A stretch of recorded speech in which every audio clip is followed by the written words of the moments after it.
GDPR is applicable to anyone who has exposure to any transaction happening in the EU which involves personal data. So it could be organizations where they have they target European end users or end customers. It may be organizations who are service providers to other organizations who target end user and end customers. It could also be organizations who are sitting here, who are profiling them, who are doing advertising and marketing targeting those guys. Or it could be organizations where their users are traveling into the EU and doing transactions from the EU. So it does not, so having said that, it does not apply to organizations who are, let's say, in India, where some traveling European resident comes and checks in, like say maybe a hotel or a clinic. It doesn't apply to them. So the number of companies to whom GDPR is applicable is a small subsection of the overall industry in India. And for them, there really is no choice. I mean, you have to comply with GDPR because the flip sides are the penalties and the cost of non-compliance is pretty high. So I don't think it's a decision that is left to be taken.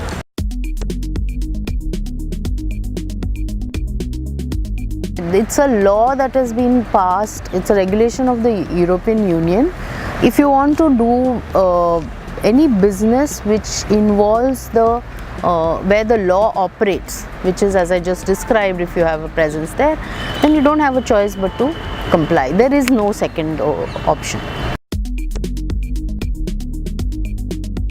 This is a law which is specific to Europe, right?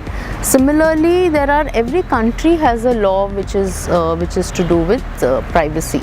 I would say, given its size and stature in the world today, India is probably the only country of its size that does not have a data privacy law. Okay, and considering we are the fastest growing digital economy and we are the second largest digital economy in the world, it is a sad state of affairs that we don't yet have a privacy law. Okay, what does that mean to you and me as individuals? It basically means that your and mine data, personal data, is free for anybody and everybody to use and capitalize on and monetize and make money out of, and there is no control or curbs over it, which is not the case with other large digital economies. There are laws that govern it, which is why when people bring up this debate about how oh, India is as a culture we don't have privacy, I reveal my entire life history to the stranger next to me on the train, all that's fine, but the debate is not about the culture. The debate is about the fact that there are 500 million smartphone users out there whose personal data is today being used by everybody for all sorts of purposes, right? So that's what the whole debate is about, and if we do not get that law and put curbs and controls in place, we will be definitely affected by it.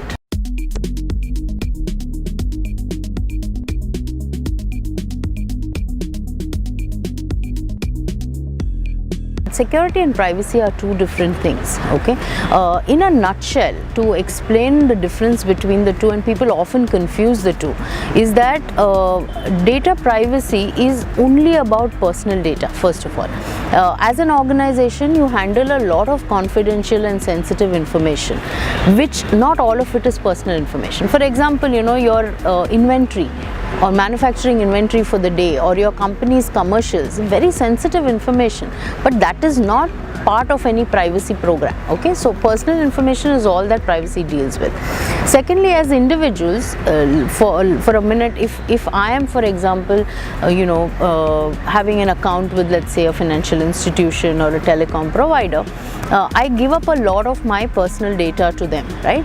In return, I enjoy, or I'm expected to enjoy, certain basic rights and privileges, if I were to use the term loosely, not from a legal perspective.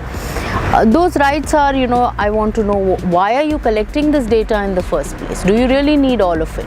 What are you going to do with the data? Are you going to tell me what you're going to do with the data? What are you going to use it for? Are you going to use it for something else and you're telling me you're collecting it for something else and you're going to use it for something else? Are you going to share it with some third party? You and I have got calls often enough.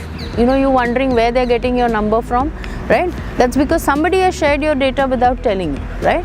And are you tracking me, are you profiling me, are you keeping track of what I do every second on my phone, and are you keeping it safe?